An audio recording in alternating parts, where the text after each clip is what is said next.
Hello friends, welcome to my channel. In today's session, I am going to explain you chapter number 10, Reaching the Age of Adolescence of Science, Standard 8th. Now, adolescence and puberty. Growing up is a natural process.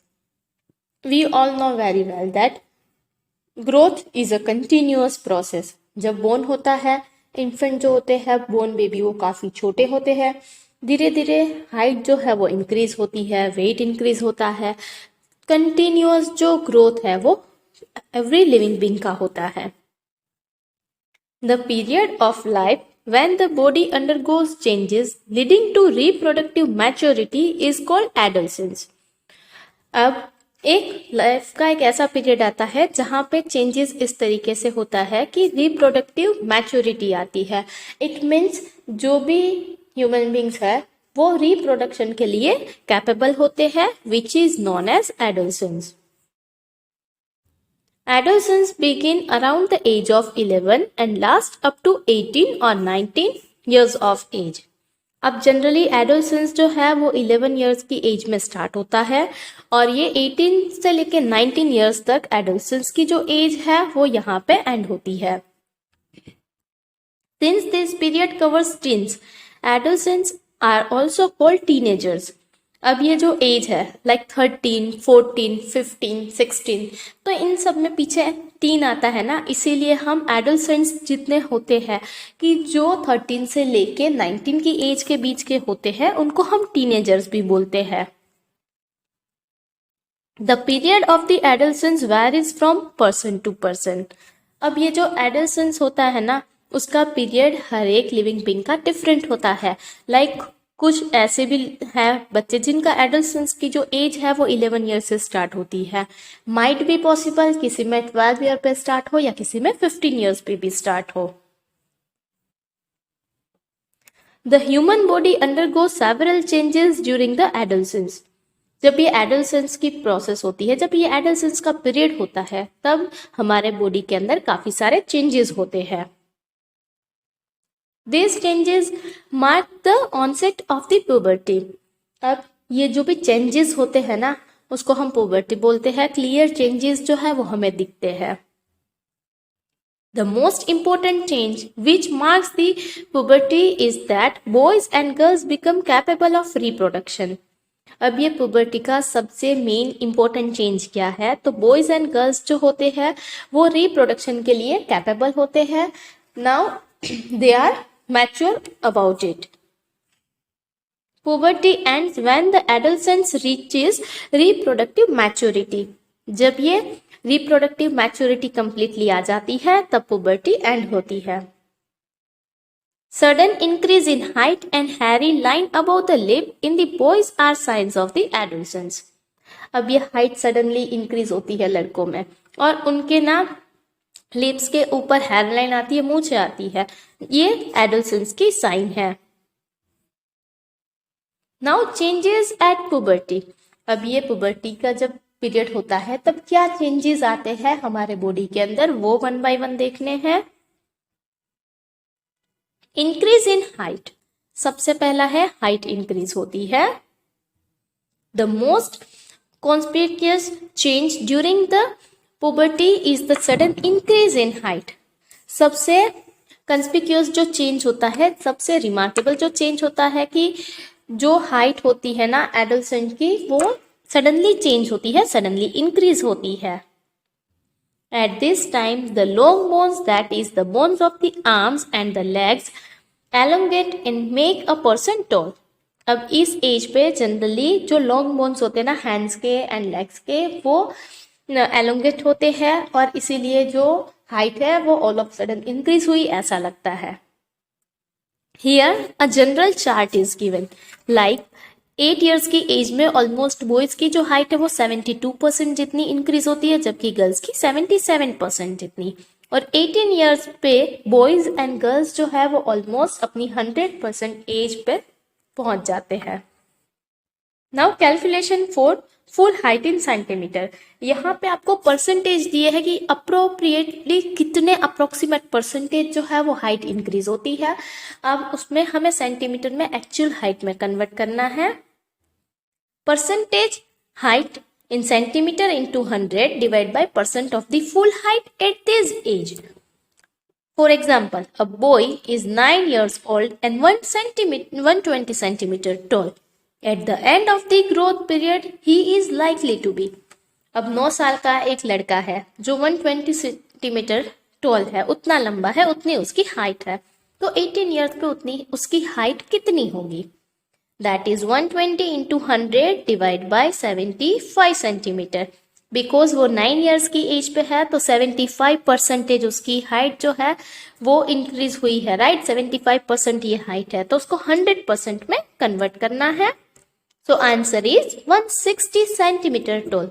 ये जो लड़का है उसकी height almost 160 centimetre होगी।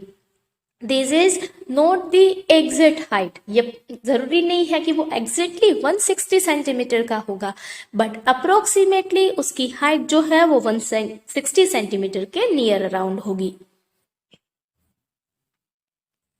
Initially, girls grow faster than boys, but by about 18 years of age, both reach their maximum height. Generally, girls जो है ना उसका ग्रोथ ज़्यादा होता है as compare to boys, but 18 years की एज पे ऑलमोस्ट ये दोनों 100% जो हाइट है वहाँ पे पहुँचते हैं। The rate of growth in height varies in different individuals. Yes, अब जो ये हाइट में जो वेरिएशन है वो हर एक का डिफरेंट होता है। आप अपने फ्रेंड्स की हाइट देखो या आप किसी के भी मतलब आपकी एज के किसी के भी साथ कंपैरिजन करोगे ना तो किसी की हाइट ज्यादा होगी, किसी की हाइट कम होगी। ये जरूरी नहीं है कि सबकी हाइट इक्वल हो।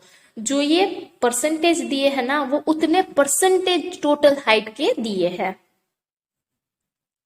Some may grow suddenly at puberty and then slow down, while others may grow gradually.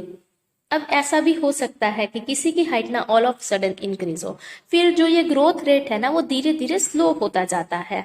और कुछ लोगों के अंदर, कुछ बच्चों के अंदर ये भी होता है कि हाइट जो है और इवन जो ये बॉडी के जो पार्ट्स जो डेवलप होते हैं वो ग्रेजुअली होते हैं, ऑल ऑफ सडन नहीं होते।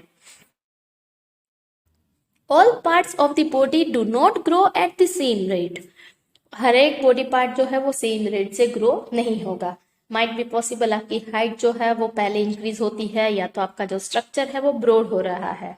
किसी के अंदर फेस में ऑल ऑफ सडन पहले चेंजेस आते हैं, सो ये चेंजेस भी डिफरेंट होते हैं। Height of an individual is more or less similar to that of some family members because height depends on the genes inherited from parents. अब height जो है ना वो मोस्टली आपके किसी ना किसी फैमिली मेंबर के जितनी होगी। लाइक आपके घर में कोई एक पर्सन जो है जो काफी हाइटेड है, माइट बी पॉसिबल आप इसीलिए हाइटेड हो, या तो आपकी हाइट कम है बिकॉज आपके जो पेरेंट्स है ना उनकी हाइट कम है, क्योंकि हाइट जो है ना वो जीन्स के ऊपर डिपेंडेंट है और ये हेरिडिटी होती है। It is very important to eat the right kind of food during this growing years. अब जब ये आपकी एडोलेसेंस की एज होती है उस टाइम के आपको प्रॉपर फूड लेना चाहिए, बैलेंस डाइट लेना चाहिए, बिकॉज उस टाइम पे जो आपका बॉडी है उसका ग्रोथ प्रॉपर हो रहा है। सो आपको हर एक टाइप के न्यूट्रिएंट्स की रिक्वायरमेंट होती है। Now change in body shape. अब बॉडी के शेप में क्या चेंज होता है? In girls the region below the waist become wider. अब गर्ल्स के अंदर वेस्ट के नीचे का जो पोर्शन होता है वो वाइडर बनता है। In boys muscles of the body grow more prominently than in the girls. अब बॉयज जो है ना उसके मसल्स जो है वो ज्यादा ग्रो करते हैं as compare to girls. Thus, changes occurring in the adolescent boys and girls are different. अब ये जो चेंजेस होते हैं ना बॉयज में और गर्ल्स में ये कंप्लीटली डिफरेंट होते हैं। Now, voice change. At puberty, the voice box or the larynx begin to grow. अब पुबर्टी की एज में आपका वॉइस बॉक्स, जिसको हम लैरिंक्स भी बोलते हैं, वो ग्रो होता है। boys develop larger voice boxes. The growing voice box in boys can be seen as a protruding part of the throat called the Adam's apple. अब वॉइस जो है उसका वॉइस बॉक्स जो है ना वो लार्जर होता है और उनका जो वॉइस बॉक्स जो है वो ग्रो होता है, जिसकी वजह से थ्रोट के अंदर आपको ऐसे ना पूरा एक पार्ट दिखेगा जिसको एडम्स एप्पल बोला जाता है. Generally girls have a high pitched voice where boys have a deep voice. Generally girls का जो वॉइस है ना वो हाई पिच्ड होता है, बट बॉयज जो है उसका वॉइस डीप होता है. And you may have observe कि जब ये पुबर्टी का जो ये पीरियड है उस टाइम पे जो बॉयज का जो वॉइस है ना वो काफी चेंज होता है. In adolescent boys, sometimes the muscles of the growing voice box go out of control and the voice become hoarse. अब कई बार ऐसे होता है कि जब ये वॉइस बॉक्स डेवलप हो रहा है, ग्रो हो रहा है, उस टाइम पे जो मसल्स का ग्रोथ है वो आउट ऑफ कंट्रोल होता है और उसकी वजह से जो वॉइस है ना वो काफी ऐसे इरिटेटिंग लगता है, हॉर्स लगता है. Increased activity of sweat and the sebaceous glands. अब एक्टिविटी जो है वो स्वेट एंड सेबेसियस जो ये हमारी ग्लैंड्स होती है उसकी एक्टिविटी भी बढ़ती है. During puberty the secretion of the sweat glands and the sebaceous glands that is oil glands increases. ये पुबर्टी के टाइम के अंदर ये जो स्वेट की ग्लैंड्स होती है एंड दी सेबेसियस ग्लैंड्स जो होती है उसकी एक्टिविटी इंक्रीज होती है. इट मीन्स स्वेटिंग जो है वो ज्यादा होता है और उसके साथ साथ ऑयल ग्लैंड्स के अंदर से ऑयल जो है वो रिलीज होता है, इसीलिए आपको जो स्किन है ना वो थोड़ी सी ऑयली लगती है.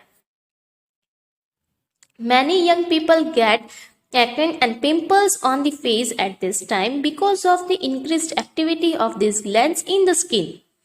अब यंग जो पीपल होते हैं, जनरली टीनेजर्स जो होते हैं, उनको आपने ना पिंपल्स देखे होंगे और ऐसे मार्क्स देखे होंगे बिकॉज स्वेटिंग इंक्रीज होता है और उसके साथ साथ ऑयल रिलीज होता है. ये दोनों मिक्स होते हैं जिसकी वजह से ना पिंपल्स होते हैं. और इवन जब ये वॉइस बॉक्स जो है वो जब ग्रो हो रहा है और मसल्स आउट ऑफ कंट्रोल है उस टाइम पे फ्यू मंथ्स के लिए ही जो वॉइस है ना वो थोड़ा सा ऐसे इरिटेटिंग लगेगा. आफ्टर फ्यू मंथ्स वो अंडर कंट्रोल आता है और वॉइस जो है वो वापस नॉर्मल भी हो जाता है.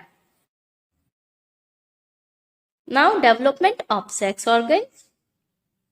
Eight puberty male sex organs like the testes and the penis develop completely. The testes also begin to produce sperms. अब लास्ट चैप्टर के अंदर ये मैंने एक्सप्लेन किया था कि ह्यूमन बींग्स जो है उनमें रिप्रोडक्टिव ऑर्गन्स में जो मेल होते हैं उसमें से स्पर्म रिलीज होते हैं. तो पुबर्टी की एज में मेल के जो सेक्स ऑर्गन्स हैं जैसे कि टेस्टिस, पेनिस, ये सब कंप्लीटली डेवलप होता है और इवन स्पर्म का प्रोडक्शन भी स्टार्ट हो जाता है, which is known as the reproductive maturity. In girls, the ovaries enlarge and eggs begin to mature. Also, ovaries start releasing mature eggs. अब ये जो ovaries होती है गर्ल के अंदर वो enlarge होती है, mature हो जाती है और ये भी every month eggs जो है वो उसमें से release होते हैं. Reaching mental, intellectual and emotional maturity. Adolescence is also a period of change in person's way of thinking. अब ये बॉडी के अंदर इतने सारे सडन चेंजेस आते हैं जिसकी वजह से हो सकता है कि आपका वे ऑफ थिंकिंग जो है ना वो थोड़ा चेंज हो जाए. In fact, it is often the time in one's life when the brain has the greatest capacity of learning. Unfortunately ये ऐसा टाइम है जहाँ पे आपका ब्रेन जो है ना उसके पास लर्निंग कैपेसिटी जो है वो मैक्सिमम है, so you can gain more knowledge. Sometimes, however, an adolescent may feel insecure while trying to adjust to the changes in the body and mind. These changes are a natural part of growing up. अब कुछ लोगों को ये एडolescent की जो as है, ये जो पीरियड है, उसमें काफ़ी अनकंफर्टेबल फील होता है बिकॉज बॉडी के अंदर काफ़ी सारे चेंजेस आ रहे हैं. बट ये जो चेंजेस है वो नेचुरल है and one should accept it. Next one is secondary sexual characters. In girls, breasts begin to develop at puberty and boys begin to grow facial hair, that is mustache and beard. अब puberty की age पे ना girls में breast का development होता है और जो बॉयज होते हैं उनके फेस पे हेयर आते हैं जिसको हम मूंछें एंड दाढ़ी बोलते हैं. As these features help to distinguish the male from the female, they are called secondary sexual characters. अब ये कैरेक्टर्स ऐसे हैं जिससे हम मेल एंड फीमेल को इजीली डिस्टिंग्विश कर सकते हैं, इजीली हम आइडेंटिफाई कर सकते हैं वेदर मेल और फीमेल, इसीलिए इनको सेकेंडरी सेक्सुअल कैरेक्टर्स बोला जाता है. Boys also develop hair on their chest. इनके फेस के अलावा चेस्ट पे भी हेयर जो है वो ग्रो होते हैं. In both boys and girls, hair grows under the arm and in the region above the thighs or the pubic region. अब boys and girls दोनों में आर्म्स के अंडर में और पब्लिक रीजन के अंदर भी हेयर का ग्रोथ होता है. The changes which occurs at adolescence are controlled by hormones. अब इतने ऑल ऑफ सडन चेंजेस आते कहाँ से है? वो कंट्रोल्स इट. तो ये जो कंट्रोल है वो हॉर्मोन्स करते हैं. Hormones are secretion from endocrine glands और endocrine system. अब ये हॉर्मोन्स जो है वो कहाँ से सिक्रेट होते हैं? तो वो एंडोक्राइन ग्लैंड से सिक्रेट होते हैं और उसको हम एंडोक्राइन सिस्टम भी बोलते हैं. The male hormones और testosterone begins to be released by the testes as the onset of the puberty. अब ये मेल के हॉर्मोन्स होते हैं जिनको हम टेस्टोस्टेरोन बोलते हैं, वो रिलीज कहाँ से होते हैं? तो वो टेस्टिस में से रिलीज होते हैं. Once puberty is reached in girls, ovaries begin to produce the female hormones or estrogen which makes the breast develop. अब ये जब ये पुबर्टी जो है वो स्टार्ट होती है, जब ये मैच्योरिटी स्टार्ट होती है रिप्रोडक्शन की, उस टाइम पे जो फीमेल हार्मोन्स होते हैं जिनको हम एस्ट्रोजन बोलते हैं वो ओवरीज के अंदर से प्रोड्यूस होना स्टार्ट होते हैं और इनकी वजह से, ये हार्मोन्स की वजह से ब्रेस्ट जो है उनका डेवलपमेंट होता है. मिल्क सिक्रेटिंग ग्लैंड्स और mammary glands develop inside the breast. The production of this hormone is under the control of another hormone secreted from the endocrine gland called pituitary gland which is attached to the brain. अब जो girls होती है उनके अंदर mammary gland होती है breast के अंदर. ये जो ग्लैंड है उनका डेवलपमेंट जो है वो कैसे होगा? तो इनको जो कंट्रोल करते हैं इनके डेवलपमेंट के, वो हार्मोन्स जो होते हैं वो एंडोक्राइन से नहीं होते हैं, वो पिट्यूटरी ग्लैंड से होते हैं. और ये जो पिट्यूटरी ग्लैंड होती है वो हमारे ब्रेन से कनेक्टेड होती है. Endocrine glands release hormones into the bloodstream to reach to a particular body part called target site. अब एंडोक्राइन ग्लैंड के अंदर से जो हॉर्मोन्स है ना वो डायरेक्टली ब्लड स्ट्रीम के अंदर जो है वो सिक्रेट होते हैं और ये पर्टिकुलर जिस पार्ट पे पहुंचते हैं उनको हम टारगेट साइट बोलते हैं. Endocrine glands release hormones directly into the blood stream, so they are also termed as ductless glands. अब ये एंडोक्राइन ग्लैंड्स जो है वो डायरेक्टली ब्लड स्ट्रीम के अंदर ही हार्मोन्स को रिलीज करते हैं, इसीलिए हम उनको डक्टलेस ग्लैंड्स भी बोलते हैं. Now reproductive phase of life in humans. In females, the reproductive phase of life begins at puberty and generally lasts till the age of approximately 45 to 50 years. अब फीमेल्स जो हैं उनके अंदर पुबर्टी के time पे ये रिप्रोडक्टिव फेज जो है वो स्टार्ट होता है जब रिप्रोडक्टिव मैच्योरिटी आती है और 45 से लेके 50 इयर्स की एज तक ये जो रिप्रोडक्टिव फेज है वो रहता है. The ova begin to mature with the onset of the puberty. One ovum matures and is released by one of the ovaries once in about 28 to 30 days.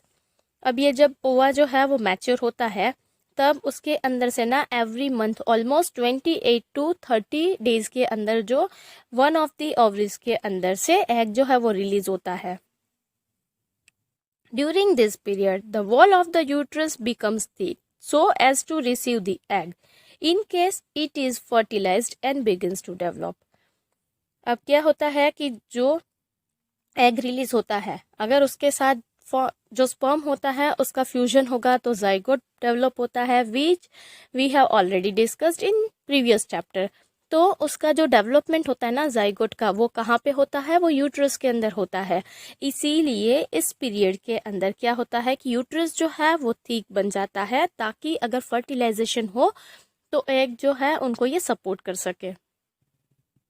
If fertilization does not occur, the released egg and the thickened lining of the uterus along with its blood vessels are shed off.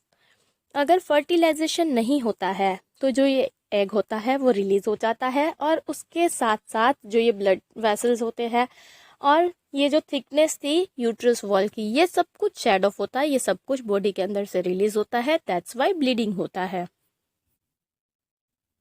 This cause bleeding in women which is called menstruation. अब women के अंदर उस period के अंदर bleeding होता है जिसको हम menstruation बोलते हैं। The first menstrual flow begins at puberty and is termed as the menarche. अब फर्स्ट जो menstrual flow होता है वो puberty पे होता है and ये इसको हम menarche बोलते हैं। At 45 to 50 years of age, the menstrual cycle stops. Stoppage of menstrual is termed as menopause. अब 45 से लेके 50 की एज पे जो ये menstrual cycle है वो स्टॉप हो जाती है और इसको हम मोनोपोज बोलते हैं।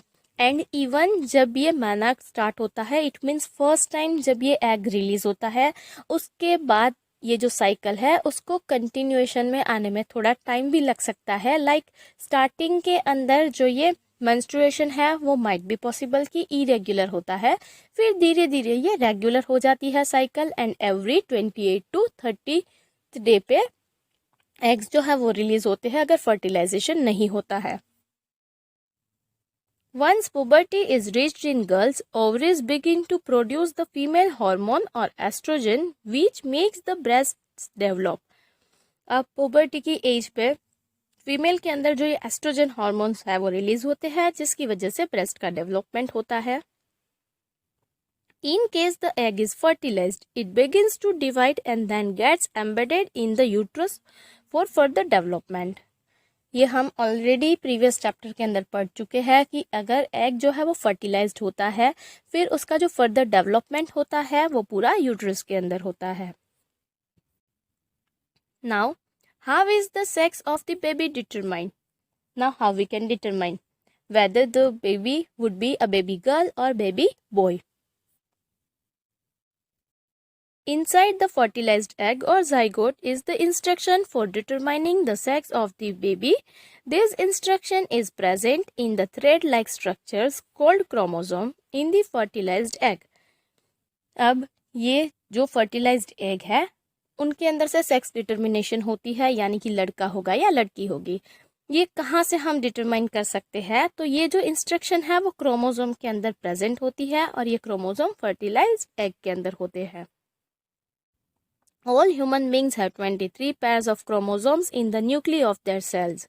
अब सेल्स के न्यूक्लियस के अंदर 23 pairs of chromosomes होते हैं। 2 chromosomes out of these are the sex chromosomes named X and Y. अब ये 23 पेयर में से 1 पेयर ऐसी होती है जहाँ जिसको हम सेक्स क्रोमोसोम्स बोलते हैं और इस क्रोमोसोम्स का नाम होता है X and Y. A female has 2 X chromosomes while a male has 1 X and 1 Y chromosome. अब फीमेल के अंदर दोनों X क्रोमोसोम्स होते हैं जबकि मेल के अंदर X होता है and 1 is Y chromosome. The gametes have only one set of chromosome. We know very well जो ये जाइगोट होता है वो सिंगल सेल्यूलर होता है। That's why जो ये गैमेट्स होते हैं उनके अंदर भी एक ही पेयर होती है क्रोमोसोम की। Now how many possibilities that we need to see? The unfertilized egg always has 1 X chromosome. Unfertilised egg जो है वो वुमेन का होता है और वुमेन के अंदर दोनों एक्स क्रोमोसोम्स होते हैं। सो अनफर्टिलाइज्ड एग के अंदर एक्स क्रोमोसोम होगा। One kind of sperm has an X chromosome and the other kind has a Y chromosome. अब ये जो स्पर्म है कुछ टाइप के स्पर्म्स ऐसे हैं जिसमें X क्रोमोसोम्स होते हैं और कुछ स्पर्म्स के अंदर Y क्रोमोसोम होते हैं। When a sperm containing X chromosome fertilizes the egg, the zygote would have 2 X chromosomes and develop into a female child. अब मान लो कि जो अनफर्टिलाइज्ड एग है उसके साथ एक्स क्रोमोसोम वाले स्पर्म का अगर फर्टिलाइजेशन होता है तो जाइगोट के पास 2 एक्स क्रोमोसोम्स हुए, एक अनफर्टिलाइज्ड एग का और एक जो है वो स्पर्म का. सो 2 एक्स क्रोमोसोम्स, इट मीन्स उसमें से जो बेबी होगा वो बेबी गर्ल यानी कि फीमेल चाइल्ड होगा. If the sperm contributes a Y chromosome to the egg at fertilization, the zygote would develop into a male child. अगर sperm जो है वो Y क्रोमोसोम वाला है, उसका फर्टिलाइजेशन एग के साथ होता है, देन अब जो फर्टिलाइज होके जो जाइगोट बनेगा उसके अंदर एक एक्स है एंड एक वाई है, इट मीन्स एक मेल चाइल्ड यानी कि लड़का होगा. Now here you can see जो एग्स होते हैं उनमें दोनों एक्स ही होते हैं. अगर उसके साथ वाई का फ्यूजन होता है तो पैर बनेगी एक्स वाई यानी कि लड़का होगा. और अगर स्पर्म जो है वो एक्स स्पर्म जो है वो एग के साथ अगर फर्टिलाइजेशन करता है तो ड्यूअल एक्स बनेंगे यानी कि लड़की होगी. Now here you can see कि ये लड़का होगा या लड़की, ये एक्स के ऊपर डिपेंडेंट नहीं होता है, वो स्पर्म्स के ऊपर डिपेंडेंट होता है. Generally in our society we use to blame women for giving birth to the girl, baby girl child. अगर लड़की होती है ना तो हम जनरली उनकी मम्मा जो होती है उनको ब्लेम करते हैं कि इनको तो सारी लड़की ही होती है, लड़के नहीं होते हैं. But actually it depends on a man, not on the woman. ये मैन के ऊपर डिपेंड है, उनका कौन सा स्पर्म है वो फर्टिलाइज होता है, उनके ऊपर डिपेंड होता है. That's why we should never ever blame a woman for having a baby child, baby girl as child. अगर लड़की होती है तो उसमें वुमन का कोई फॉल्ट नहीं होता है. Now hormones other than sex hormones. अब तक हमने सेक्स हॉर्मोन्स के बारे में यानी कि मेल के जो सेक्स हॉर्मोन्स होते हैं फीमेल के होते हैं उनके बारे में डिस्कशन किया. अब हमारे बॉडी के अंदर बाकी के जो हॉर्मोन्स हैं उनके बारे में डिस्कस करना है. Thyroid gland produces hormones called thyroxine. यहाँ पे ये थायराइड ग्लैंड है. थायराइड ग्लैंड जो है वो जो हॉर्मोन्स प्रोड्यूस करते हैं उनको थायरोक्सिन बोला जाता है. Goitre disease is caused if thyroxine is not produced. अगर थायरोक्सिन प्रोड्यूस नहीं होता है, थायराइड ग्लैंड जो है वो प्रॉपर वर्क नहीं करती है तो गोइटर नाम का डिसीज होता है जिसके अंदर नेक जो है ना वो पूरा स्वॉलन हो जाता है, पूरा फूल जाता है. तो जनरली हमें डॉक्टर ये एडवाइस करते हैं कि हमें जो सोल्ट है वो आयोडीन वाला खाना चाहिए, बिकॉज आयोडीन जो है वो थायराइड ग्लैंड के प्रॉपर वर्क में हेल्प करती है. The adrenal glands secrete hormones which maintain the correct salt balance in the blood. अब जो ये एड्रेनल ग्लैंड होती है वो क्या करती है कि वो जो हार्मोन सीक्रेट करती है उनसे सॉल्ट का बैलेंस होता है ब्लड के अंदर. It produce the hormones adrenaline which helps the body to adjust the stress.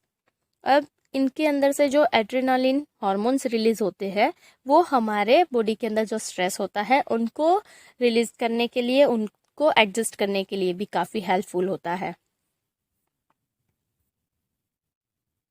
Thyroid and adrenal secretes their hormones when they receive orders from the pituitary through its hormones. अब ये जो thyroid and adrenal जो है ये दोनों कब hormone secrete कर पाएंगे, जब पिट्यूटरी जो है वो हार्मोन अपने हार्मोन्स के थ्रू उनको सिग्नल्स देगी. सो अगर मान लो कि पिट्यूटरी ग्लैंड जो है वो अगर प्रॉपर वर्क नहीं करती है देन थायराइड एंड एड्रेनल जो है वो भी प्रॉपर वर्क नहीं कर सकते, बिकॉज जब तक पिट्यूटरी इन दोनों को ऑर्डर नहीं करती तब तक ये दोनों अपने हिसाब से जो हार्मोन्स है वो सिक्रेट नहीं कर सकते. Pituitary also secretes growth hormones which is necessary for the normal growth of a person. अब पिट्यूटरी जो ये ग्लैंड होती है वो ग्रोथ हार्मोन्स भी सिक्रेट करते हैं जो हमारे प्रॉपर ग्रोथ के लिए काफ़ी इम्पोर्टेंट होते हैं. Now role of hormones in completing the life history of the insect and frogs. अब ये हमने बात की कि ह्यूमन बॉडी के अंदर हार्मोन्स जो है उनका क्या रोल होता है. अब इनका रोल इंसेक्ट्स एंड फ्रॉग्स में क्या है वो देखते हैं। Change from larva to adult is called metamorphosis. ये हम ऑलरेडी पढ़ चुके हैं कि जो लार्वा है उसमें से एडल्ट फ्रॉग बनता है, उसको हम मेटामॉर्फोसिस बोलते हैं। बिकॉज लार्वा एंड अगर एडल्ट फ्रॉग की बात करो तो दोनों में वास्ट वेरिएशन होता है। Metamorphosis in insect is controlled by insect hormones. अब ये मेटामॉर्फोसिस कैसे कंट्रोल होगा, तो ये इंसेक्ट के हार्मोन से कंट्रोल होता है। In a frog, it is controlled by thyroxine, the hormones produced by thyroid. अब फ्रॉग के अंदर ये मेटामॉर्फोसिस का जो फेज होता है वो कैसे कंट्रोल होता है, ये डेवलपमेंट जो है वो थायरोक्सिन हार्मोन से होता है। And as we know thyroxine जो है वो थायराइड ग्लैंड प्रोड्यूस करती है। The thyroxine production requires the presence of iodine in water. अब अगर थायरोक्सिन जो है वो प्रोड्यूस करना है तो उसके लिए पानी के अंदर आयोडीन की प्रेजेंस जो है वो काफ़ी इम्पोर्टेंट है।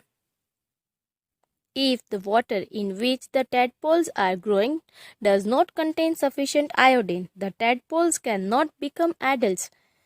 अगर मान लो कि जिन पानी के अंदर tadpoles जो है वो ग्रो कर रहे हैं बट वहाँ पे सफिशिएंट आयोडीन नहीं है उस पानी के अंदर, तो वो tadpole के अंदर से एडल्ट फ्रॉग्स नहीं बन सकते। इवन ह्यूमन बींग्स के अंदर क्या होता है कि हमारे बॉडी के अंदर सफिशिएंट अगर आयोडीन नहीं है तो गोइटर नाम का डिसीज होता है, बट फ्रॉग के अंदर तो ये टेडपोल में से एडल्ट्स बन ही नहीं सकते। Now reproductive health. The physical and mental wellbeing of an individual is regarded as an individual's health. अब हमारी जो हेल्थ है it is not just all about the physical health. सिर्फ हम बीमार नहीं है तो हम हेल्दी है ऐसा नहीं है। We should be mentally completely fit. Like हम अगर मेंटली फिट नहीं है, लाइक अगर कुछ स्ट्रेस है, देन ऑल्सो हम हेल्दी है ऐसा हम नहीं बोल सकते। So physical as well as mental wellbeing जो है वो काफ़ी इम्पोर्टेंट होता है। To keep the body healthy, every human being at any age needs to have a balanced diet. अगर हमें अपने बॉडी को हेल्दी रखना है यानी कि हमें फिजिकल हेल्थ को मेंटेन करना है तो हमें क्या करना पड़ेगा, बैलेंस डाइट लेना पड़ेगा जिसके अंदर हमारे बॉडी की रिक्वायरमेंट के अकॉर्डिंग सारे न्यूट्रिएंट्स होने चाहिए। The person must also observe personal hygiene and undertake adequate physical exercise. अब बैलेंस डाइट के साथ साथ हमें पर्सनल हाइजीन की भी केयर करनी है और हमें फिजिकल एक्सरसाइज भी करनी चाहिए। Now nutritional need of the adolescents. अब जो ये एडोलसेंट्स होते हैं उन सब के अंदर ग्रोथ जो है वो बॉडी का होता है, काफ़ी सारे हार्मोन्स रिलीज होते हैं, काफ़ी सारे बॉडी पार्ट्स का प्रॉपर डेवलपमेंट होता है। That's why it is very important for them to have a healthy food. The diet for an adolescent has to be carefully plan. इसीलिए जो डाइट का प्लानिंग है वो केयरफुली करना चाहिए। A balanced diet means that the meals include proteins, carbohydrates, fats and vitamins in requisite proportion. अब हम जो ये बैलेंस डाइट लेते हैं उसका मीनिंग क्या है, जिसके अंदर विटामिन्स, प्रोटीन्स, कार्बोहाइड्रेट्स, फैट्स ये सब कुछ हमारे बॉडी के रिक्वायरमेंट के अकॉर्डिंग प्रॉपर प्रपोर्शन के अंदर होने चाहिए। Here we can say this one is an example of the balanced diet जिसके अंदर ग्रीन वेजिटेबल्स भी फ्रेश वेजिटेबल्स आते हैं, rice, dal, roti and salad. Milk is a balance food in itself.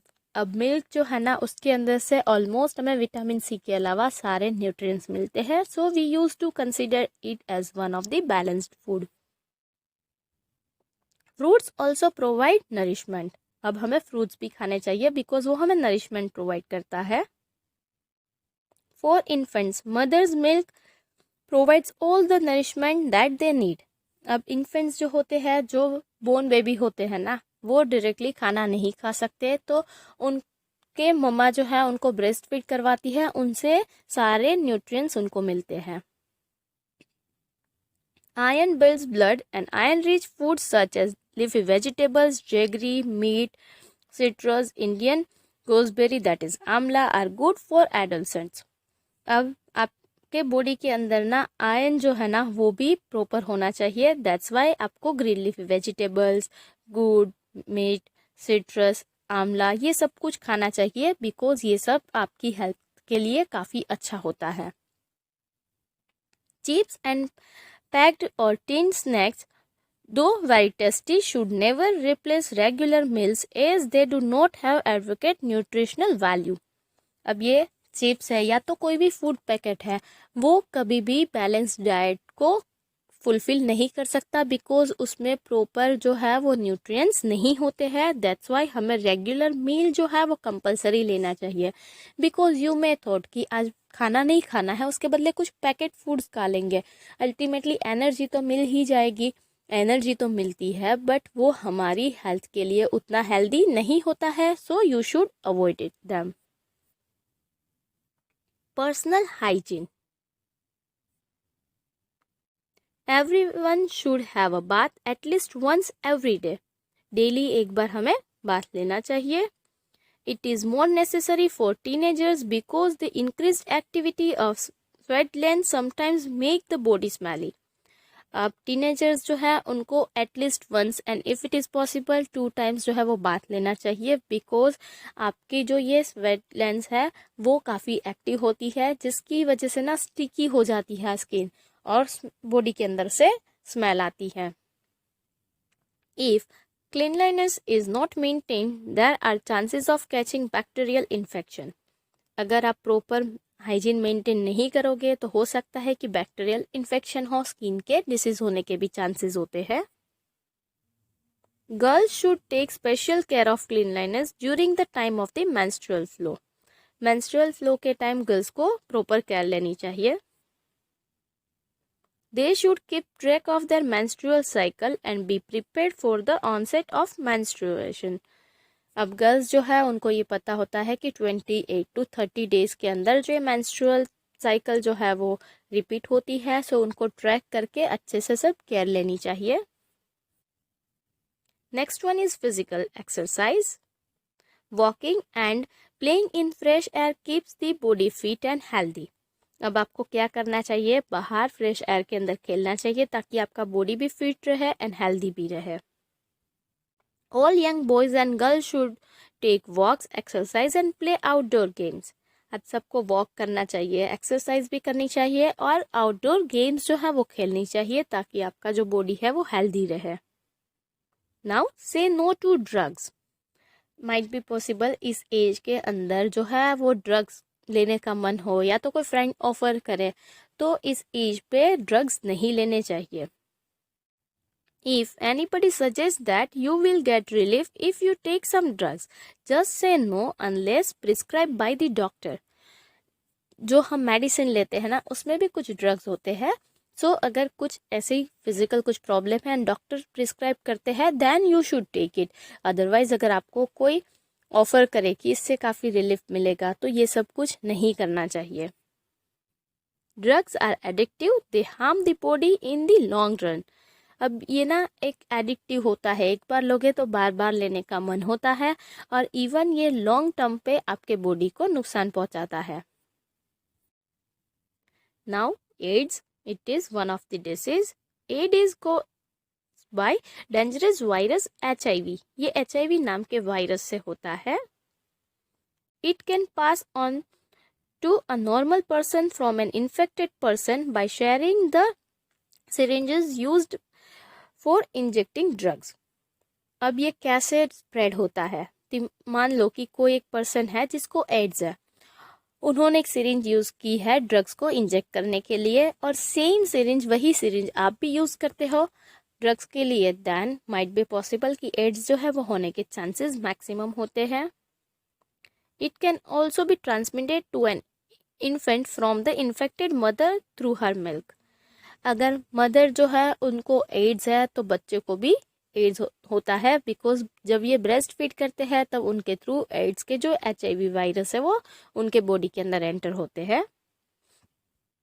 The virus can also be transmitted through sexual contact with a person infected with HIV। ये sexual contact अगर होगा then also HIV होता है। सो We should be aware about such situations. Here I have explained you entire chapter. Thank you.